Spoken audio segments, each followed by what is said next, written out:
Hajime no Ippo, le tome 139, très bon. On commence à aborder la préparation du match de Mashiba qui va devoir affronter le champion du monde de sa catégorie de poids, un certain Marcus Rosario. Et c'est un tome de transition qui, comme tous les tomes de transition dans Hajime no Ippo, est très important. On a pas mal de focus substantiel sur Mashiba bien sûr, mais aussi sur Ippo. Sa relation avec Kuni, on a aussi un petit focus sur Sendo qui se demande comment il va pouvoir affronter un certain Ricardo Martinez.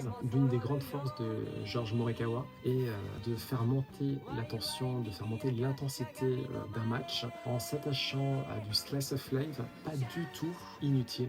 Au contraire, on a toujours une foreshadowing qui est placée ci et là. C'est quand même assez impressionnant de voir qu'il parvient à retomber sur ses pattes à chaque fois alors qu'on est quand même au tome 139.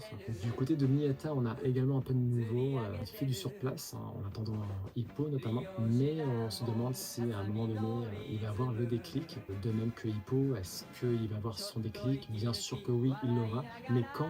Là est toute la question, surtout pour l'heure, est-ce que Mashiba va réussir à être champion du monde? Est-ce que Sendo va réussir à être champion du monde? C'est là toute la question. La génération de Hippo est en train d'avancer, et même si Nakonichi est actuellement en dehors du ring, mine de rien, il reste en partie dans le ring parce qu'il ne cesse de se préparer, il est toujours conditionné physiquement parlant, il observe, il observe, il observe. Quand il reviendra, autant vous dire que ça sera incroyable et ça sera un des meilleurs retours, tout manga confondu. Pour l'instant, on est derrière toi Mashiba. Hâte de voir son origine story qui a l'air assez tragique, mais importante. Au niveau des scans, le match entre Ricardo Martinez et Sendo Takeshi a commencé.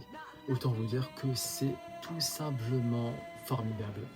Les planches sont sublimes, la tension juste avant le premier round est palpable. Vraiment, ça fait longtemps que je n'avais pas vu une pression, une atmosphère aussi lourde. On sent vraiment que les enjeux sont très très lourds et pour ma part, en tant que fan du Tigre de Naniwa, je suis bien sûr derrière Sendo. J'entends bien qu'il a quasiment aucune chance de défaire le champion parmi les champions, l'empereur parmi les empereurs, mais tout de même, il est dangereux. Ricardo Martinez le sait pertinemment. C'est pour ça d'ailleurs qu'il a changé ses patterns, le gars à Sendo. Il me tarde de voir ce qui va se passer, d'autant plus que les enjeux personnels du côté de Sendo sont quand même très importants. J'ai envie de croire au miracle. George Morikawa nous a montré à maintes reprises qu'il est quand même assez imprévisible, notamment par rapport à ce qui se passait avec Mashiba. Du coup, Sendo, je suis de tout cœur derrière toi. Tu vas y arriver. Gambale!